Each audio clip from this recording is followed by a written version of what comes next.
Ceci joint, SpaceX réalisait pour la première fois un vol quasiment parfait et complet du couple Starship Super Heavy. Un vol haut en couleur qui allait voir les véhicules de SpaceX faire preuve d'une incroyable résilience face à différents problèmes intervenus lors du vol, mais qui a aussi ouvert la voie à plein d'autres étapes majeures pour la carrière du véhicule. Aujourd'hui, j'avais donc envie de revenir plus en détail sur certains instants clés de ce vol, leur importance et ce qui arrivera par la suite. Néanmoins, avant de commencer, je tenais aussi à rapidement vous inviter à vous abonner si vous ne l'êtes pas encore, ainsi qu'à partager cet épisode. Allez, sur ce, bienvenue à vous pour une nouvelle dose d'espace.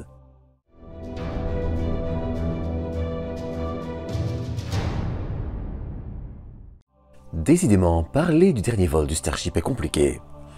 Entre les émotions intenses et les images à couper le souffle, le duo de véhicules nous aura fait vivre de ces moments qui restent gravés dans la mémoire lorsque l'on parle de l'exploration spatiale.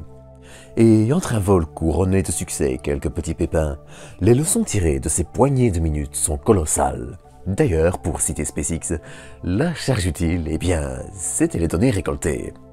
Alors, pour tenter d'en appréhender l'importance, je vous propose de revenir sur les différentes étapes du vol, ce qu'elles impliquent, les réussites et les petits détails à nuancer. Déjà, pour faire mon chipoteur, on notera que dans les instants suivant le décollage, l'un des 33 moteurs Raptor s'est éteint.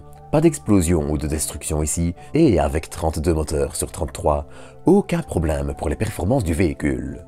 Néanmoins, ça continue aussi de soulever la question de la fiabilité sur le long terme des moteurs Raptor, et c'est un point intéressant à soulever. Dans l'état actuel des choses, si elles n'entachent pas vraiment les performances du véhicule ou sa capacité à être récupérée, les choses ne sont pas encore parfaites. Lors de l'amérissage de Super Heavy par exemple, on allait remarquer une explosion semblant provenir d'un moteur. Cela montre que ces derniers, même si leur fiabilité s'est largement améliorée, ont encore de la marge pour progresser. On peut néanmoins espérer que ce problème soit définitivement réglé avec la future génération des moteurs, les Raptor V3, qui devront encore améliorer fiabilité, poids, efficacité et j'en passe. En bref, si on a déjà vu les moteurs Raptor se comporter bien mieux lors des précédents vols que lors du premier, il est assez clair que pour envisager une réutilisation avec un minimum de maintenance, ce qui est l'objectif final du Starship, les Raptor devront encore évoluer. Dans tous les cas, les moteurs ont aussi montré leur résilience. En regardant les images de l'atterrissage du Starship après sa réentrée, on peut très distinctement apercevoir 3 flashs qui correspondent à l'allumage des 3 moteurs Raptor allumés pour l'atterrissage. Si les 3 sont allumés uniquement pour entre guillemets ratisser large et garder au final un moteur pour l'atterrissage en étant certain qu'il fonctionne, ça montre aussi la capacité des moteurs à survivre à des moments complexes du vol tels que la réentrée. Et justement, il va falloir en parler de cette réentrée. Alors, il faut le dire, ça a probablement été le moment le plus stressant et magnifique du vol, mais on ne peut pas non plus dire que cette étape s'est déroulée à la perfection.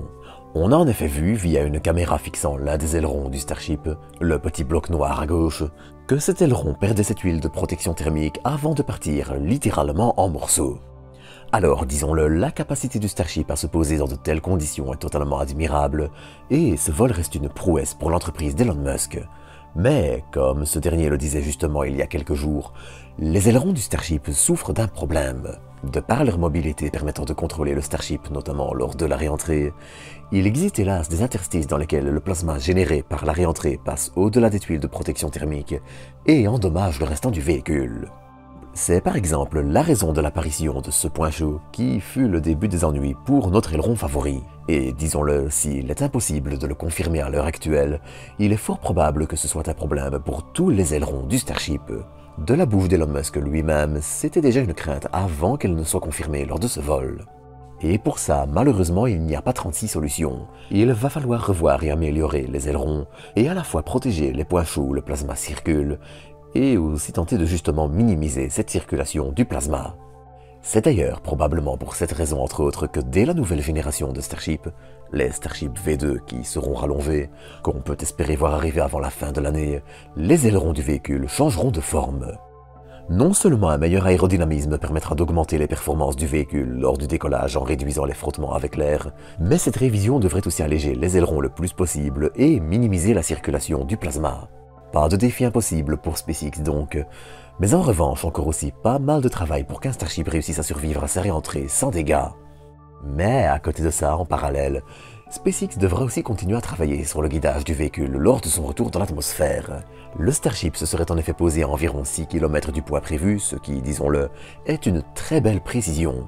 Mais il reste néanmoins encore pas mal de marge de progression pour permettre au véhicule un retour directement sur le pas de tir.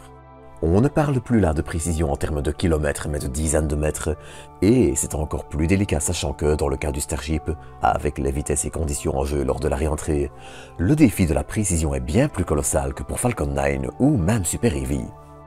Bon alors, rien d'impossible non plus, et la performance de ce dernier vol est déjà plus qu'excellente pour une première tentative, mais il y a fort à parier que quelques vols d'essai soient encore nécessaires pour permettre un retour au pas de tir en toute sécurité.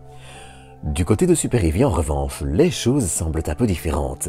La précision et le contrôle lors de l'atterrissage semblent avoir été suffisamment bons pour ouvrir la voie à une tentative d'atterrissage et d'attrapage directement avec les bras de la tour de lancement, et ce dès le prochain vol, à savoir IFT-5. Et c'est un pari audacieux.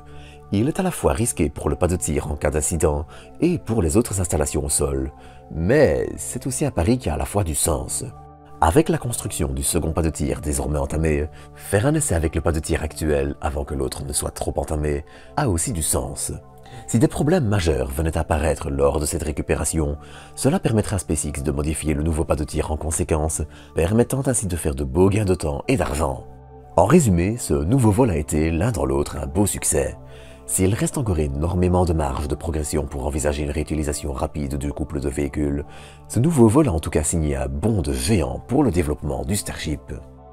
Et si le travail sur d'autres aspects, tels que les performances qui restent à augmenter pour atteindre les objectifs fixés, est loin d'être terminé, on peut aussi désormais affirmer sans prendre trop de risques que c'est une belle bouffée d'oxygène pour SpaceX, qui a réussi à passer en un peu plus d'1 an d'un premier vol mitigé à un véhicule presque terminé.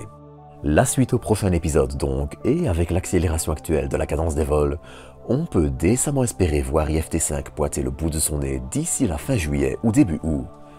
Et il restera encore du travail. La soute permettant de déployer les satellites Starlink par exemple, et qui avait été testée lors du 3e vol, est encore loin d'être fonctionnelle et le chemin sera encore chaotique. Mais tout ça est bien, c'est désormais avec une belle lumière au bout du tunnel, et encore aussi beaucoup de beaux moments à suivre dans les prochains mois et les prochaines années. Mais ça, j'en reparlerai le moment venu. D'ici là, j'espère que vous aurez passé un agréable moment, et quant à moi, je vous retrouve dans quelques jours pour une nouvelle dose d'espace.